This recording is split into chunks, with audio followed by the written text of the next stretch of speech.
এবার বলুন তো দেখি আমার কালেমায়ে তৈয়বার মধ্যে কি কি আছে কি কি নাই? হ্যাঁ, কত জানা জানা পুরস্কারের মধ্যে আছে? আমার জানা সীমিত। এবার অজানা পুরস্কার কত এর মধ্যে আছে?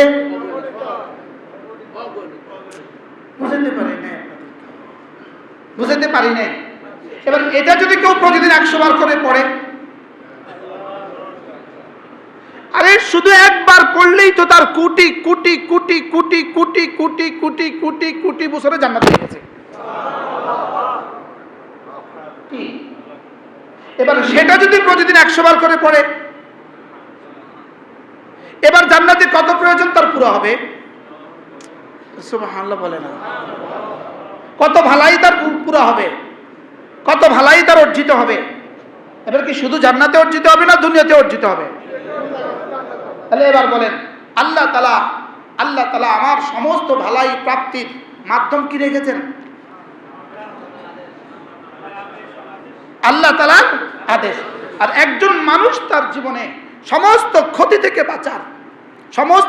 থেকে বাঁচার যত ক্ষতি আপনি জানেন, যত ক্ষতি বিজ্ঞান জানে, যত ক্ষতি রাসূলরা জানে, যত ক্ষতি ফেরেশতারা জানে, আর যত ক্ষতি ফেরেশতারাও জানে না, এই সবগুলো ক্ষতি থেকে বাঁচার একমাত্র উপায় আল্লাহ তাআলা যেগুলোকে হারাম করেছেন হারাম থেকে বাঁচা, যেগুলোকে মাকরুহ করেছেন মাকরুহ থেকে বাঁচা, যেগুলোকে গুনাহ বানিয়েছেন সেগুলো থেকে বাঁচা।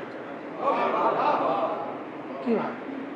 আপনার তো জানাই নাই আল্লাহ এটা থেকে পানা দেন, এটা থেকে আমাকে বাঁচান, ওটা বলবেন কিভাবে? এটা তো আপনার জানাই নাই, পারলাম না তো বুঝাইতে। আপনার তো কি নাই বলেন?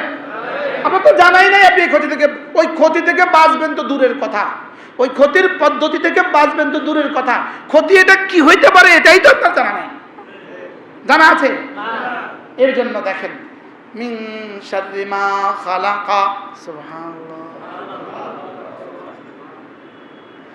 মিন পড়েন তো, অর্থ করেন।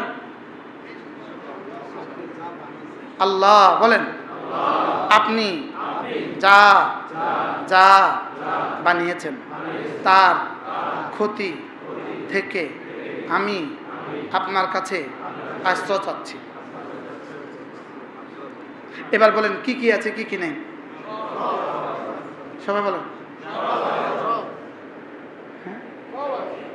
এই ছোট্ট বাক্যের মধ্যে যদি এত কিছু থাকে তো পুরো কোরআনের মধ্যে কত কিছু আছে।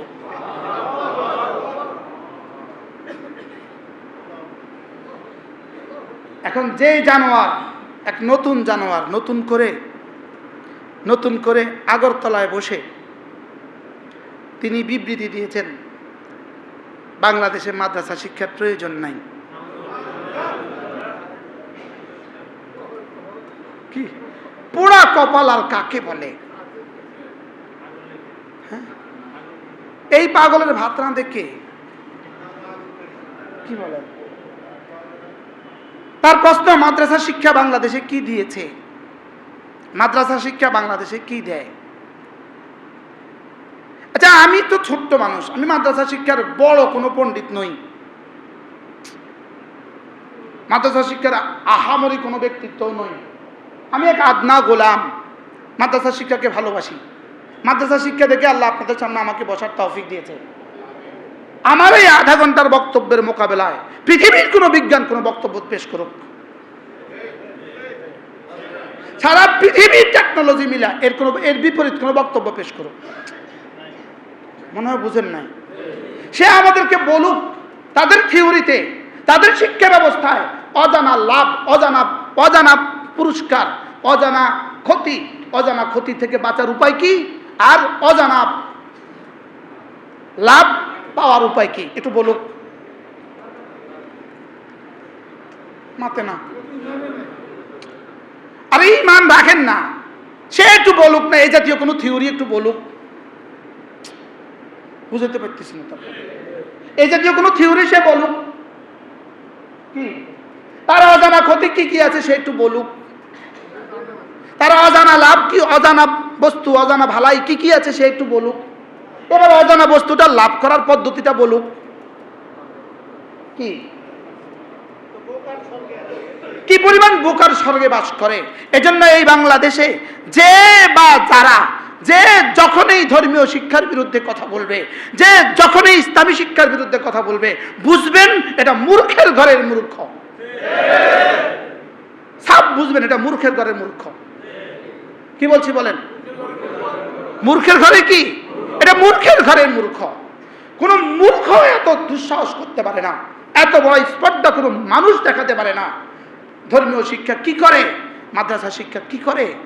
যদি এদেশে মাদ্রাসাগুলো শিক্ষা না থাকতো, যদি এদেশে মাদ্রাসা শিক্ষা 3 দল যদি এদেশে না থাকতো, 1 নম্বর মাদ্রাসা শিক্ষা যদি না থাকতো, 2 নম্বর তাবলীগী জামাত যদি না থাকতো, 3 নম্বর কোন আল্লাহ ওয়ালাদের সোহবত যদি এদেশের মানুষ না থাকতো, এদেশের মানুষ প্রতিটা মানুষ তোদের মতো ডাকাত আর বাটপার হতো। বলেন না বাস্তব না বাস্তব? বলেন। মা 1 সপ্তাহ মরে পড়ে থাকতো, আমাদের মারা 1 সপ্তাহ মরে পড়ে থাকে না। কি বলছেন? সৌভাগ্যবশত এই নিউজ আসে নাই যিনি 1 সপ্তাহ পরে মরে আছেন, সৌভাগ্যবশত এই নিউজ আসে নাই তার ছেলে হাটহাজারী মাদ্রাসায় পড়ায়। কিয়ামত পর্যন্ত এই নিউজ ইনশাআল্লাহ আসবে না। বলেন, কিয়ামত পর্যন্ত এই নিউজ ইনশাআল্লাহ কি আসবে না? এর জন্য তার ছেলেদেরকেই শুধু আমি দায়ী করছি না, শুধু ছেলেদেরকে আমি দোষী করছি না, ছেলেরা দায়ী নয়, এর জন্য মা দায়ী, এর জন্য বাবা দায়ী, শুধু ছেলে মেয়ে দায়ী নয়। বলেন কি বলছি বলেন? ওই বাবা মা ওই ছেলে মেয়েকে দিন শিখায় নাই, ওই ছেলে মেয়েকে কি শিখায় নাই? এখন লিখতে গিয়ে লিখছেন অমুক ইউনিভার্সিটির প্রফেসরের মা, অমুক বিশ্ববিদ্যালয়ের প্রফেসরের মা, কানাডার প্রবাসীর মা। লিখতে তো তোমরা এটা লিখেছ, লেকিন এটাও লেখা উচিত ছিল এই মা তার ছেলেদেরকে দিন শিখায় নাই। এটা তো লেখে নাই, এটাও লেখা উচিত। এটাও কি মা আগে না ছেলে আগে? বাবা আগে না ছেলে আগে? তো বাবার ভুল আগে না ছেলের ভুল আগে? কি ভাই? এজন্য আমার একটা বলতে মন চায়, আগরতলা বৈশা না বইলা একটু ছট করে ব্রাহ্মণবাড়িয়া আইসা পড়ো, ব্রাহ্মণবাড়িয়া আইসা বিবৃতিটা দিয়ে দেখো মাদ্রাসাওয়ালারা কি করে। কি বলে? মাদ্রাসাওয়ালারা কি করে? ব্রাহ্মণবাড়িয়া ঢুইকা বিবৃতিটা দাও, তখন টের পাইবা মাদ্রাসাওয়ালারা কি পারে। মাদ্রাসাওয়ালারা নামাইতেও পারে, উঠাইতেও পারে। কি বলে? বারহাল আল্লাহ তাআলা বলেন ওয়াআতাকুম মিন কুল্লি মা সাআলতুমুহু, শোনো তোমরা যা চাও আমি সব দেই। সুবহানাল্লাহ। শুধু যা চাই তা দেয় না আরো বেশি দেয়? কত বেশি দেয়? বাকি বেঈমানদেরকে শুধুই এ পারে দিবেন, আর আমাদেরকে ইনশাআল্লাহ এ পারেও দিবেন ও পারেও দিবেন। বেঈমানদের সামনে শুধু এ পার, আমাদের সামনে আছে শুধু ও এ পার আর ও পার। তোমাদের সামনে আছে চাঁদ পর্যন্ত, আমাদের প্রতিনিয়ত সকাল সন্ধ্যা আর আজিম পর্যন্ত। না না, তোমাদেরটা চাঁদ পর্যন্ত, আমাদের তার আজিম ভেদ করে জান্নাত পর্যন্ত, জান্নাতুল ফেরদাউস পর্যন্ত। কি ভাই? জান্নাতুল ফেরদাউসের ছাদ হলো আর আজিম। যদি পারতাম আজকেই বলতাম, মনে হয়ে গেছে। ওয়াআতাকুম মিন কুল্লি মা সাআলতুমুহু, তোমরা যা চাও আমি সব দেই। তোমাদের চাওয়া সীমিত, আমার দেওয়া অসীম। সুবহানাল্লাহ। তোমাদের চাওয়া সসীম জ্ঞানে, আমার দেওয়া অসীম জ্ঞানে। তোমাদের চাওয়া তোমাদের সসীম জীবনে, আমার চাওয়া তো আমার অসীম জীবনে। আমার দেওয়া আমার অসীম জীবনে। রবের দেওয়া, রবের জীবন অসীম না সসীম? আল্লাহ তাআলার জীবন অসীম না সসীম? এবার নাস্তিকদের জিজ্ঞেস করেন আল্লাহর জীবন অসীম না সসীম? আল্লাহই তো নাই, জীবন আবার কিসের? কি বলে? ওরা মনে করে ওরা সব পারে, ওরা মনে করে ওরা সব পারে। এই যে বক্তব্যটা দিছে, আচ্ছা তারে বসায়া দিতে আমাদের একটা নূরানি ছেলেই তো যথেষ্ট। যথেষ্ট কিনা বলেন?